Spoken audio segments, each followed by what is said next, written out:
if your kid could rule the school? What would they change about things? What would they make happen in their school? That's the question that's being posed by an organization called Opportunity 180. It is an essay contest, and kids might not be able to control the school, but they can control their pocketbook just a little bit, or their wallet. Depends on what they have nowadays. Joining us now is Janet Wilcox-Lavin. She is the CEO of Opportunity 180, and joining us now. How are you, Janet? Hi, I'm great. Thanks so much for having me. It's great to have you. Let's talk about this. I think we've all, as a student, had an opinion about how things should go. There's an essay contest that Opportunity 180 is putting on. Before we get into the contest, let's talk about Opportunity 180 and what it is that you do.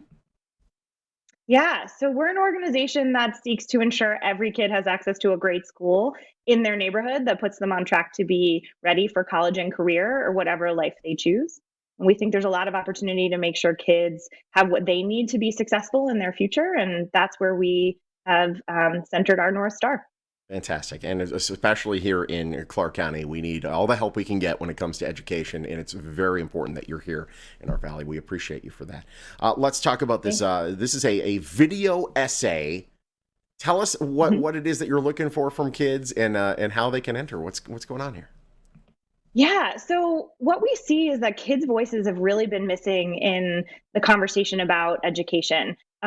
Certainly, that has been the case for some time. And over the past 2 years in particular, where things have been incredibly hard for all of us, Yeah. we just really haven't been able to hear from kids. And so, what we want to know is, what do kids think? How do we, as the adults who are in these positions, to want to support them? What can we do to help them bring their hopes and dreams to life? First, Yeah. we need to know what their hopes and dreams are. We want to know what they like. We want to know what they don't like. And we want to be able to respond and react and bring them into the conversation. I think sometimes us, the adults, we may think, and I was a kid once, we're all kids once. I don't think we all thought we were the dumbest things, but I think we talk to kids and we think, oh, they're going to just say pizza parties every day. No, I've had some pretty thoughtful conversations with some teenagers that are in Clark County School District that have real concerns about their classrooms that they'd love to see fixed. Yeah, kids really know what they want, what they need, what's working, what's not working. And the best educators out there are asking their kids all the time and talking to them about what's working for you, what isn't working for you, what can we be doing differently. Yeah. And I think as leaders and policymakers and decision makers, it's our turn to listen.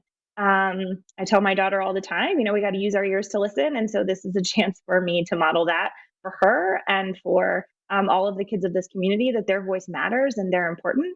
We also want to value their time. So we have cash prizes for those that win the video essay contest, because we also think it's important that kids know that their time matters and their time is valuable. And we want to make sure that they're doing this in a way that they can continue to support themselves. No question. Now, worth noting, that usually we use our ears to listen. It's the adult saying it to the kids, but now it's going to be the kids saying it to the adult. Use your ears and listen. Well, any tips for students that are going to be putting these video essays together to kind of make sure they put their best foot forward?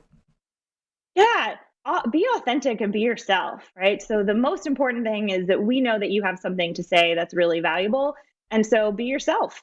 Stick to the questions. So we want to know what your hopes and dreams are. We want to know what you like and what you don't like.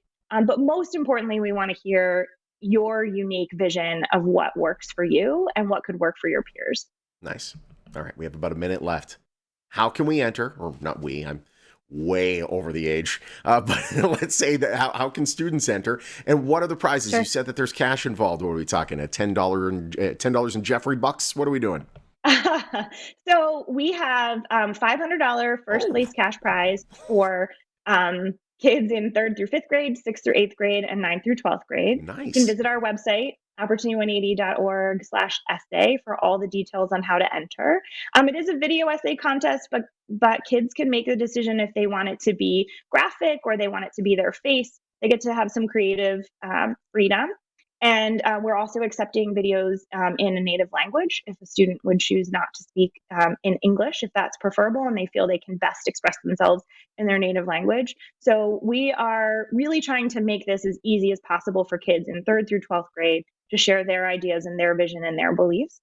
And then we will reward them with a cash prize and a celebration at the end of the contest window. We've extended the deadline to January 18th, so we're really excited to see what kids submit. Excellent. I love what you're doing. Keep it up. Thank you so much for joining us, Jana. Thank you. Thanks so much for the time. All right, if you would like your kid to enter, if you're a kid watching right now, first of all, why aren't you in school? Second of all, go to opportunity180.org/essay. Enter by January 18th. Top prize in each age group, $500. Very, very cool. Just tell us what you'd like to see in your school.